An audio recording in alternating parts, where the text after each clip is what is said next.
Welcome back, everybody, to a very cosmic edition of Reboot It Presents Movie Mashup. We have Ron Swallow, and joining us from the great beyond, he is half in the nether world of the spiritual realm and half in the Reboot It world. Ed Greer joining us. I'm Billy Business. Gentlemen, I have to say, today, one of the worst days I've had in a long time, which means this might be one of the best episodes we do, because usually when one of us is in a really bad mood, it makes us get really creative, right? Yep, absolutely.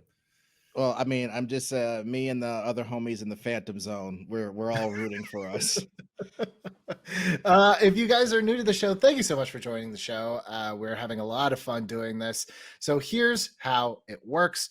We have a list of movies, and these are franchises, IPs, and we have a list of genres. We randomly select one from each, and we have 30 minutes on the clock to try to make some sort of an intelligent pitch. And if we don't get it in 30 minutes, Ed disappears into the cosmos. That's the last we see of Ed. He's like Marty McFly. He's just going to start slowly erasing up there. I'm taping in a different location, not to break kayfabe, but I am going to disappear into the ether. That part's true, but I'm also taping in a different location, which is making that happen. So I will say the witness protection program has really gone downhill since Biden has taken over. If this is how we're masking where you are. All right. I mean, yeah, no, I was just gonna say, they're giving me my Afro wig tomorrow. That'll be on the next episode. Gentlemen, are you ready to make some movie magic here? Absolutely. Yeah. All right, here we go. Today, the franchise that we will be doing is The Expendables. That is the Sylvester Stallone and really any action hero who's ever been a hero in a movie, isn't it? Right. The genre will be, wait for it, a Michael Bay action movie. Wait a minute. Do you hear that noise? We have a chaos card. We have a chaos card for today. What is our chaos card? Oh boy. The Expendables. It's a Michael Bay directed action movie, and it must be rated G. That is G for general audiences. 30 minutes are on the clock, starting right now. Oh, Okay. wow, I gotta love that chaos card, man, right? Oh my gosh. Okay, now I'm gonna move to see how we can interpret this Expendables jazz, because I think I have a way right off the bat. Okay. We got to make some sort of almost like Small Soldiers reboot. These deadly guys in some sort of situation where they cannot be deadly, because either they don't have the capabilities because they're toys, or they're stuffed animals, or they're whatever, or they are, or they're in a world where they can't hurt everybody, so they have to do something else, something to like make it G, but still have all that rollicking action. What if we Lego movie this and we actually do like a Funko Pop like Expendables? And you kind of, yeah, it's a little bit derivative of like Toy Story, but yeah, what if it's like, because Funko Pops are just so dang adorable. And then sometimes you see them and you're like, it's wildly inappropriate that you made that into an adorable little toy. Yeah. I mean, I could see that. Yeah, I love this idea. Especially, look, we never do this on this show because it's not as big a deal. But like, hey, in theory, we can sell Funko Pops of the Expendables team. Why not? From the Funko Pop movies.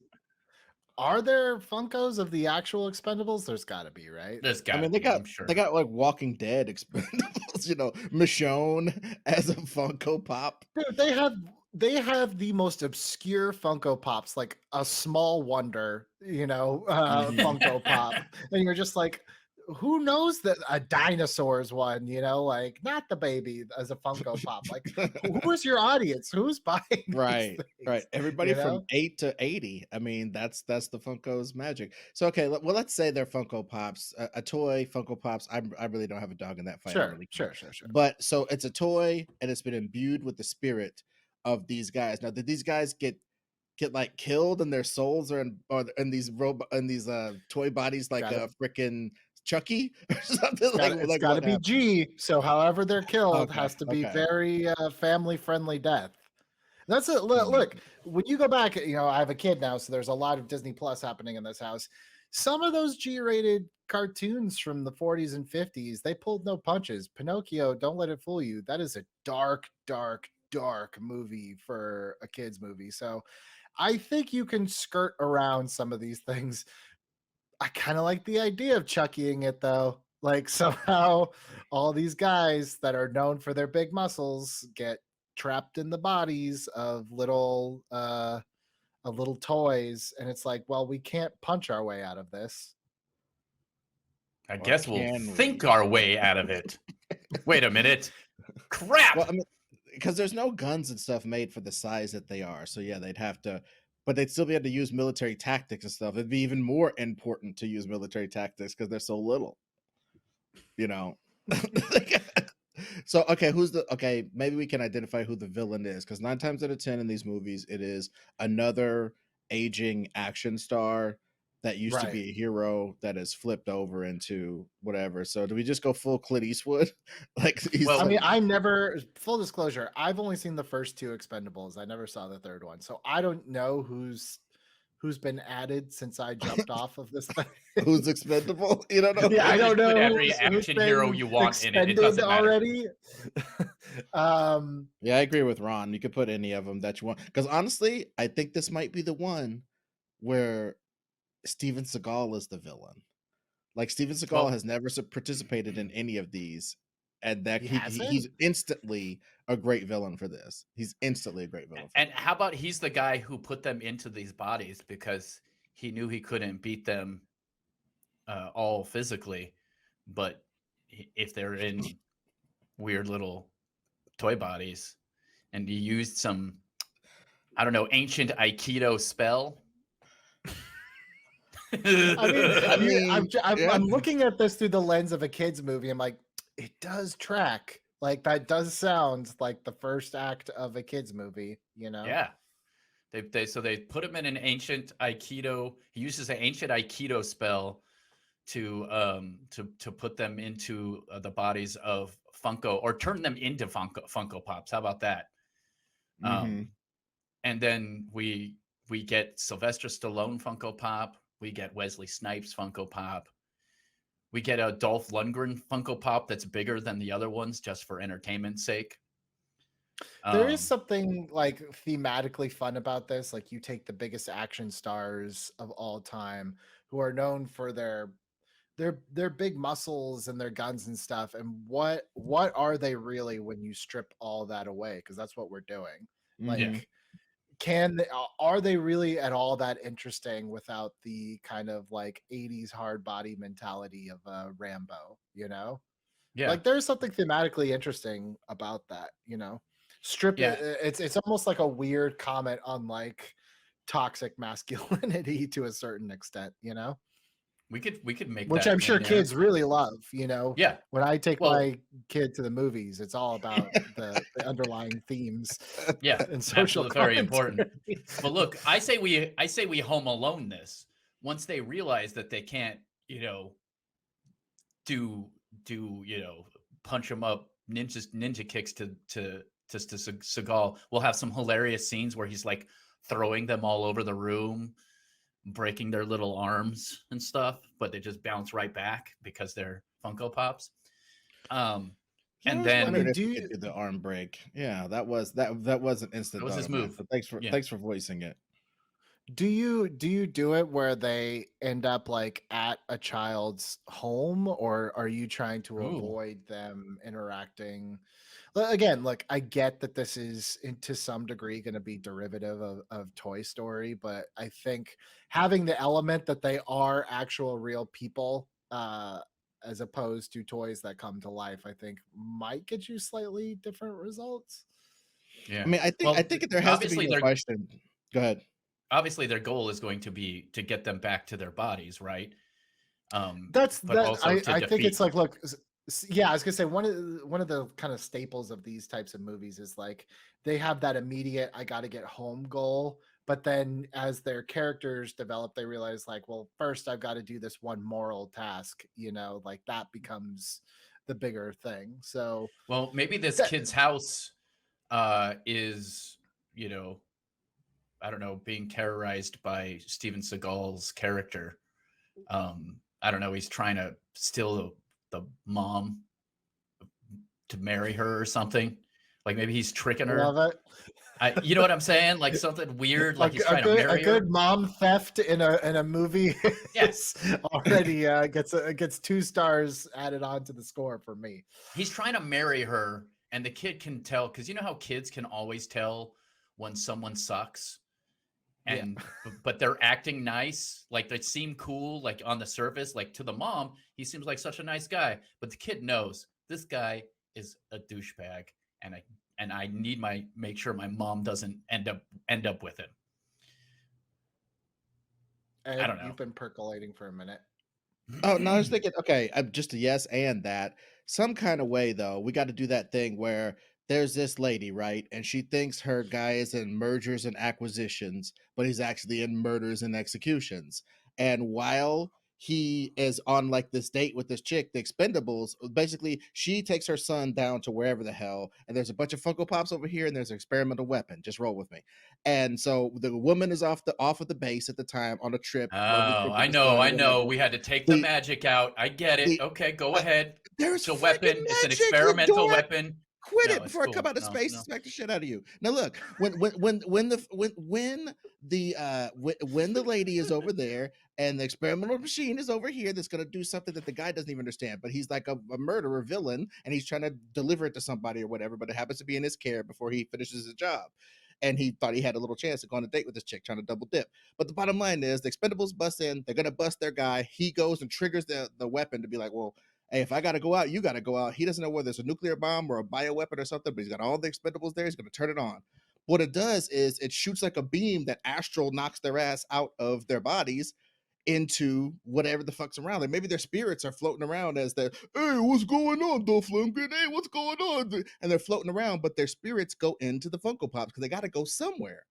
And so they're the little kids Funko Pops. So basically, the Expendables are dead. Homeboy doesn't know exactly what happened, so he hides the bodies or whatever. The mom and the kid come back, and we got Funko Pops that have the spirit in there, right? So when they go back to the world and he's like going on dates with the mom or whatever, we got the kid who thinks he's an asshole. We got the Funko Pops who know he's an asshole. They're all in the same house interacting on this wacky adventure. I like it. I like it. Yeah. Okay. What if? Okay. And it 'cause you gets rid just of the said Aikido spell, which was ridiculous. Well, Well, he has to Ed, Aikido to get over to the machine. Ed Yeah. brilliantly used the honey I blew up the kid scenario and kind of changed it around a little bit. Where Wayne kind of breaks in, doesn't realize that this machine ends up turning his kid large. Anyways, you said something at the beginning of the show is that Funko Pops are from ages 8 to 80. You see, like, look, I'm sure if you pan around in here, you find at least one. Even like a lot of times now that we see people on like newscasters and stuff that have done stuff from home on Zoom, they'll have like one Funko Pop on their thing. So what if just like there's someone's cubicle or desk has like a couple like nondescript kind of Funko Pops? It's just kind of like that's in their workstation because they're the quirky scientist. And when the bodies go into the Funko Pops kind of change a little bit to become that person. And Yeah. the kid kind of just swipes them, like, well, like I'm gonna just take these toys off this desk because we've all done that. And then it turns Yeah. out that they're actually the heroes and he's taking them home. Yeah, and even like a gesture for like the bad guy to be like, "Hey, you like those Funko Pops? Go ahead and take them." He doesn't know he's delivering his doom. Oh, You I know what I'm Yeah. like saying? that. He gives the Yeah. kid the Funko Pops, and then when they start being able to like get their stuff together and move, and like I mean, it's maybe like it's crazy, but like likening it to like Kill Bill, how Homegirl had to get her body back after she got shot and she was in a coma, and she was having to like wiggle her foot and stuff. We can have a nice sequence of them being like, oh dude, the kid put us in his near his butt or whatever. They can't move their bodies, they don't have autonomy, they must I don't gain think we that can by say like but yes, right? You absolutely. could definitely say butt in the G movie, but you know what I'm Yeah. saying, Can't like the I'll, bottom.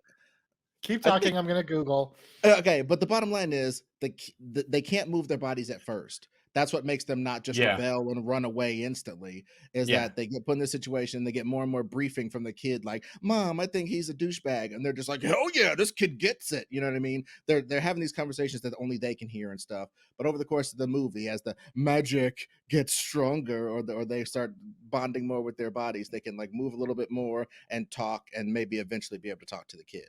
You mean the science gets better? Yeah. No, I get it. So you could say butt. I think you could say butt. Ass. Either way, It's No. inconclusive. It's Either way, inconclusive. I've been looking. I'm cool with it. I just thought it would be funny to say it. So,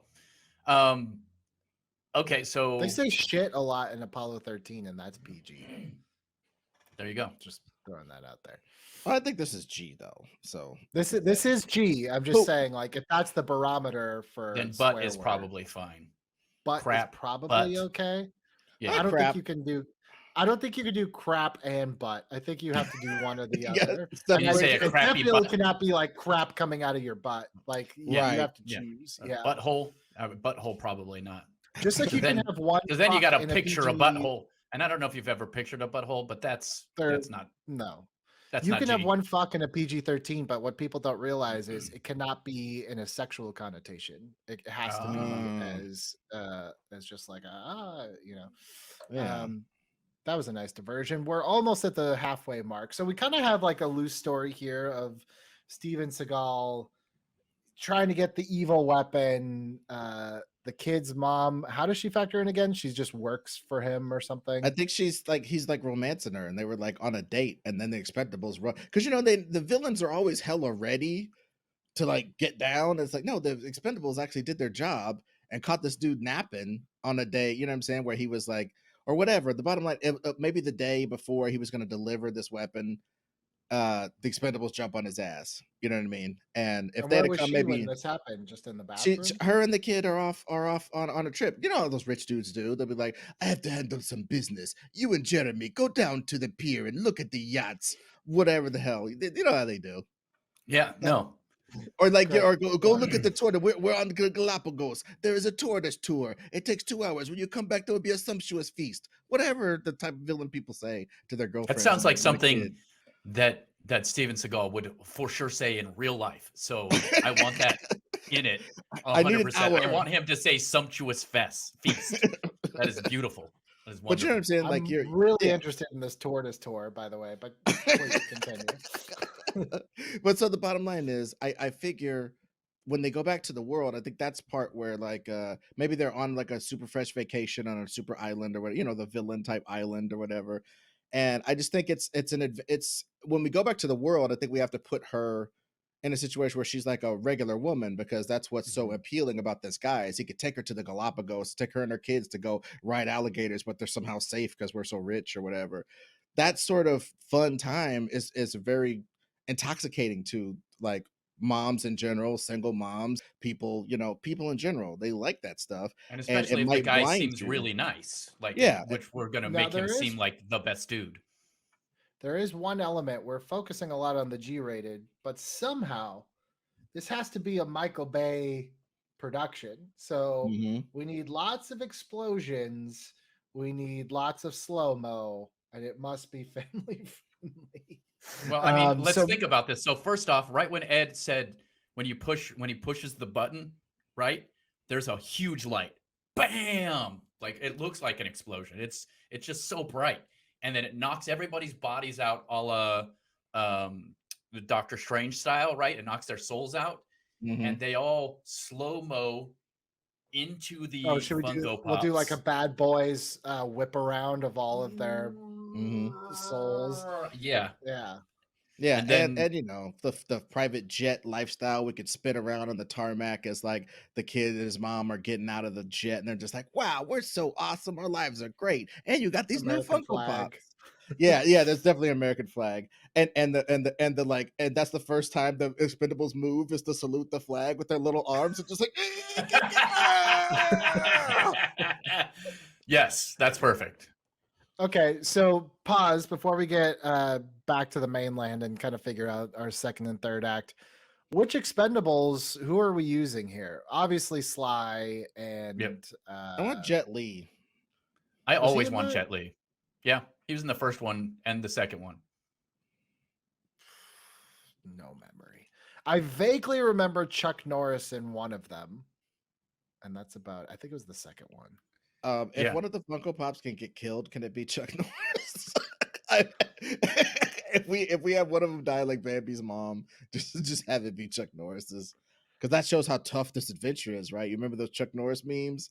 That's how tough this adventure is. Chuck Norris goes by the wayside, or his Funko gets scraped down the drain, or something. Something bad happens. I think. Yeah. Yeah, I think he like gets lost down like a rain gutter or something. Mhm. So okay, so now we've got like our main Ooh, let's add another one. Expendables. Let's add Donnie Yen. Sure. Yeah, sure. Why not? Yeah. I mean, how many are we talking about? Like six, five, Yeah. six? Yeah. Wesley Snipes, Donnie Definitely Yen. Jared Padalecki. Somebody Yeah. out there is saying Terry Crews, and I'm Tom saying not Holland. Terry Crews. Tom Holland. All right. Jensen Ackles. That's You what I made him think of that sick. idea. Yeah. You made him sick instantly. That idea was so bad it gave me COVID. Dude, I can't wait for the boys to come out and you guys to see how cool Jensen Ackles is. It's I gonna be like amazing. Jensen Ackles. Calm your tits, Ron. I Yeah, think that he's yeah. actually a good actor. Padalecki can well, yeah. Dean. Okay, so now they're back. Now they're back in this real world. Like, do we have some kind of for lack of a better word, some kind of like set PC stuff where like the kid takes them to school for show and tell, and we get some like comedy bits out of it? That sounds good. Mhm. Mhm. Does, And they've got does the kid know that he has like 6 embodied souls in his toys? I think eventually they we just need figure to out how to decide when talk to that him. is. Yeah. Yeah. So And when is that? We need to just decide when It's that got to is. be and that fair. shapes the rest I of the mean, story. if it's a kid's movie, the whole point is like you're kind of living vicariously through these kid characters. So I feel like it's got to be like as soon as he gets home, he realizes like, oh, these are not regular Yeah. toys, right? Maybe they Mhm. touch something electronic and they can talk through the electronic thing. Oh, because Funkos don't have mouths. Yeah. I mean, can we just give them mouths so we don't have to? Yeah, that's true. It's too complicated. Or I 'cause then they guess, just yeah. I mean, you could. I suppose maybe it could set up later, like they're trying to get his attention, but they don't have a way to communicate with them. But then again, like they've all got walkie-talkies on their backpacks, on their backs. Their voices come out of. No, this is too. It's unnecessary. I just think it's funny. yeah, just give them mouths. Just let them talk. Yeah. Well, yeah, They can talk. I just think That's just like Ed said. They eventually have to figure out how to make it happen. The movement comes first, then eventually they can talk. Yeah, they take a permanent marker and they draw like a line on their face where their mouth goes. And then it Well, starts. I think the talking is more like how like they'll have like dolphins or whatever, they'll squeak and stuff, but then when people can hear the dolphin talk, it just sounds like the dolphin. When obviously, how would it sound like a human voice through all that water and Yeah, all that bull crap? I get what Well, you're saying. forget Yeah. it. It's just the magic. It's magic. See, magic. So the magic of them taking over the bodies a bit of a. So maybe let's have it happen on the plane ride home. Like the kid starts thinking he's going crazy. All that turbulence and stuff. That they're taking a private jet. Steven Seagal and his mom are canoodling up in the this other cabin or whatever, and he's just got the rest of the private plane to himself, and he's setting up the little guys to do their battle stuff, and like one of them does something he doesn't do or whatever, and then he hears one of them, he hears the Stallone one, and they start talking a little bit, and then we cut to being on the ground, and like they're already kind of buddies. Get it out of the way, forget it. And it's perfect because that's like their moment to be like, you know what, you're right. That guy is a douchebag. He's a jerk, and he's gonna be mean to your mom and put her in danger because he is a villain. And then when the kid tries to tell that to his mom, obviously you get that scene where the mom is just like, dude, I've been really unhappy since your dad started that tech company and left me. So, like, this is another super cool guy who wants to take me to the freaking Galapagos, and you're not going to ruin this for me or yourself. So stop it with this bullshit. And it just so happens that these toys say exactly what you think. Wow. Let's do a little deductive reasoning on that, little Timmy. Which seems more Occam's razor, which seems more likely? You're just a hater ass little dude who doesn't understand the economics of being a single mother out here, or your toys are talking. Let's do Occam's razor on that, buddy. That's how I would write her too. That's exactly the type of stuff I would have her say to her like 8-year So old just like kid. the world's worst mother. Yeah. We have about Now we want seven them and a both to half. die. We Hey, have about that's a seven and a practical half woman. minutes. We have 7.5 minutes left, so we got to think of a third act to kind of. I think the setup seems pretty clear. The middle, I think that's where you can do a lot of the the exposition dumping of like, my mom never listens to me, because obviously at the end of this movie, the mom comes around and is just like, I'm sorry, I've been a terrible parent, and they hug and everything's great. Exactly. That's Um, why an arc. That's right. why I gave her an arc. She's not a And Well, good then and guy from the beginning. the second I act, we have some of those fun bits. It's the third act. Like, how do we close this up? Do they well, do they have to save the day as Funkos, or do they get to come back as them as themselves, or is that no, they See, gotta after? save the day yeah. as Funkos, And and the maybe kid we gotta helps. do some kind of scene where it seems like they can get their bodies back, because like you said, Billy, it is a thing of like, my main goal is to get my body back, and that's the only thing I can only do stuff by martial means. My body was my life, obviously, throughout my whole life. I lifted weights every day and trained and threw knives all day, so blah blah. They want to get that, but in the end they can't get their bodies back. They're thwarted sometime right as the third act basically starts, or in the middle of the third act. Basically, they're thwarted. They can't get their bodies back. It won't happen. He puts them in cryo freeze. He does something where they can't get in. Something happens, Right. and they have to do it as themselves. And I'm saying maybe airsoft weapons, like them getting like a little, or little, the little kid helping them. I know this is a movie and this is something weird to give them in a third act, but let's say the kid is good with engineering or something, and or at least model making little stuff, and he can do the microchip to Punisher thing for them and make them a bunch of little weapons that they can wield. You know what I mean? Or like, or they tag team up and shoot an airsoft gun. I don't care, but something as little guys. I think that would be the best. I'm thinking actually like I said, like Home Alone style, where like there's stuff in the house and he sets up like a roller skate where the guy steps on the roller skate. The Funko Pops move a roller skate into the right area so that he slides into uh, a like a coat rack that they made swing so that it hits him right in the head, like clotheslines him. So it's basically like the kid helps them, and then the Funko Pops like make the plan for him. The kids like the Funko Pops are like, well, this is what we're gonna do. And the kid helps them, places everything in there, lures the guy in there, and he gets knocked out. And that's when they get their bodies back and actually arrest him, I'm basically, gonna or whatever. I'm gonna throw a one more into this. At some point, I feel like Steven Seagal has got to realize what has happened. Like, oh, this kid's Funko Pops are actually the Expendables. I'm Yeah. gonna make my own Expendables Funko Pops, because I think if you have what you're saying, Ron, but also there's like a couple, why don't you fight someone your own size type antagonist for them to also kind of get around, then at least we have, some sort of a sequence here. Um, Yeah. or I don't know, maybe he lets loose a ton of like cats or toddlers or something in the house. Cat or toddler. We have less than 5 minutes left, but I think I'm willing to throw just a bunch of toddlers. I've seen what my Toddlers and kid does cats. to my stuff. Yeah. He gets Well, a play Um, date with toddlers. there is let's just just something fun too, because you can't be Ooh. violent against them, like you'd have to, the Expendables would have to find a way to like kind of get through these obstacles without having violence, which is good because we do have to keep this in the very family friendly area. So to make himself seem cool to the mom, he lends his house to um, a group of parents for their kids to have a play date. And the parents can be out like in the pool, and there's like maybe a nanny watching the kids, and then the kids are all playing with the Funko Pops and throwing them around and licking them and doing other things that toddlers do.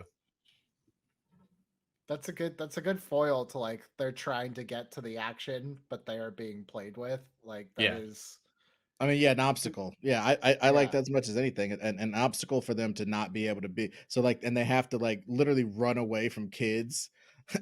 Like they have to figure out a way to like trip a kid and get loose of one of them, then they grab each other up like, come on, let's go. They have to do a little mild violence against kids. That'd be great. Or Okay, so now at least we've trick them. at least trick I, them. Get them to play with the dog instead. Hmm. So now we are kind of at the end here. How do the Expendables, still as Funkos, not only take out Steven Seagal, they have to kind of reveal his true colors and then get themselves turned back into Expendables. By the way, we are down to 2.5 minutes. So here's your Hail Mary pitch. I We was just being wasted three quiet. seconds. We just wasted 3 seconds. I have an Yep. idea. Six. Throw it out. It's not a bad idea with 2 minutes and 20 seconds left of the clock. um he figures out that they're the pops are what they are, and he keeps, he's trying to foil them, and then eventually he tries to put the toys down into the garbage disposal. The mom catches him doing that with the kid yelling, don't kill my toys. So he's revealed as a terrible person who is destroying a child's toys, and then has to drop the Funko Pops. And as he drops the Funko Pops, maybe he drops it onto the science thing that's still there, and they pop back into their bodies, and they just get him. And then that's basically the end. Oh man, you Jurassic Park 3'd it. And then the army shows up and it's over. Now, It's not the worst idea. I think there is um, something. there's something like that happens inside of a scene where the Funkos find a way to talk to the kid, and the kid, after some scene like you just said, Ron, where he's trying to destroy a Funko Pop or whatever, and the kid tells him, look, kid tells his mom whatever, and the mom, he gets his mom to take them to this airfield where the guy is holding his secret machine or whatever. So the Funko Pops get to the and holding their bodies.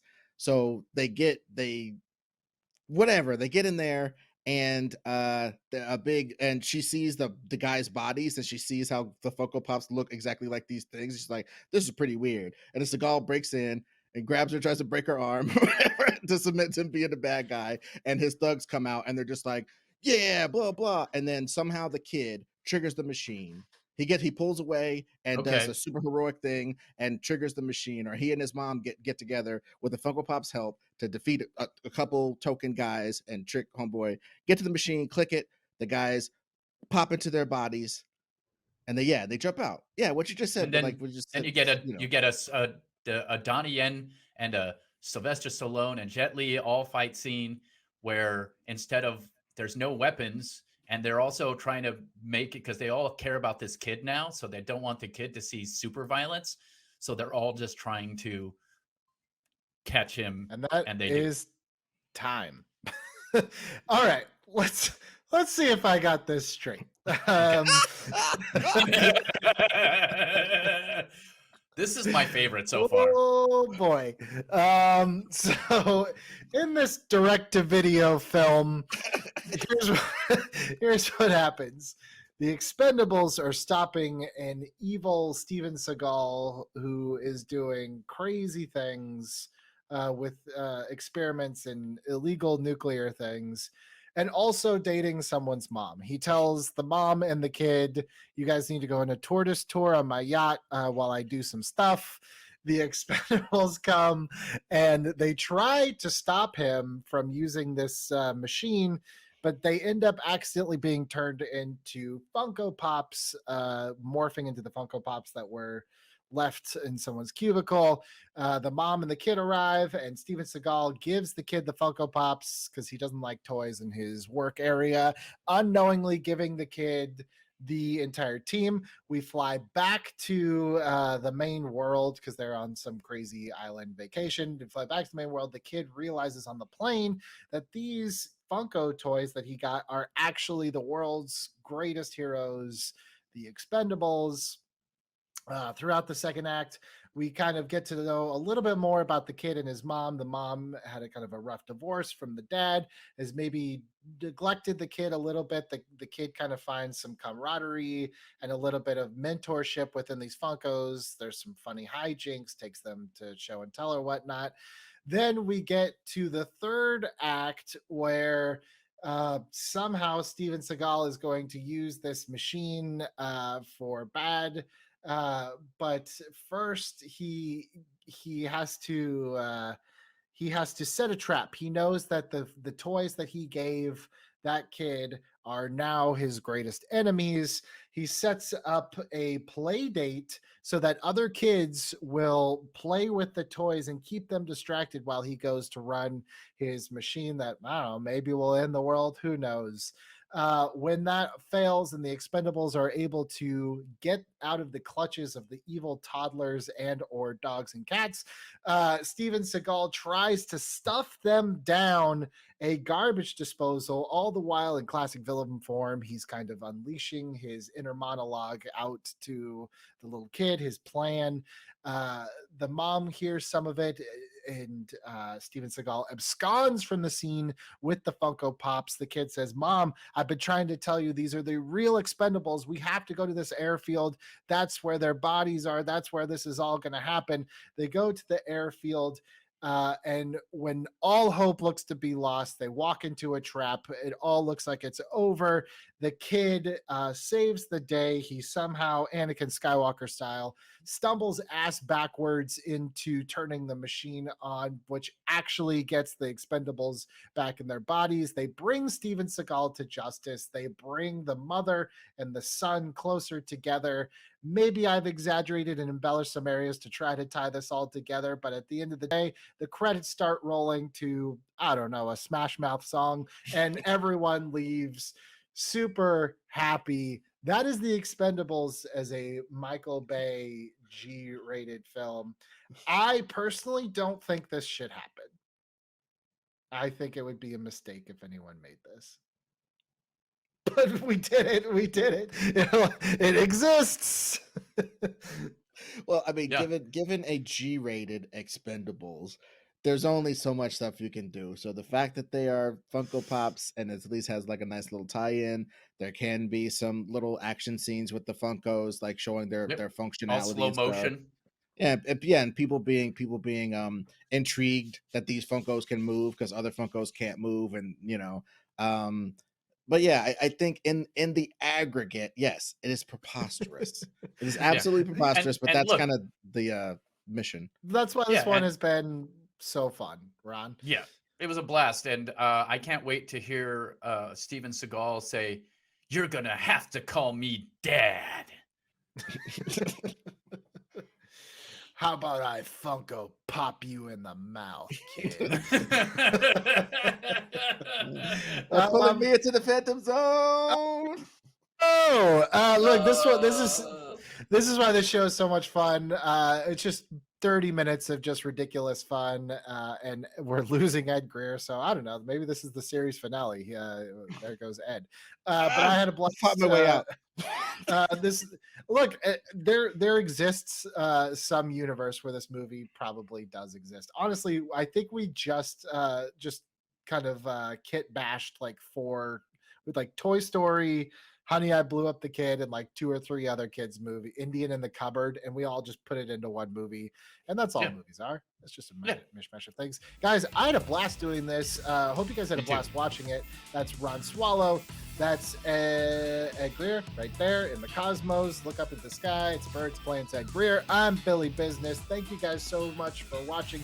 We'll be back next week with another brand new movie mashup. Subscribe.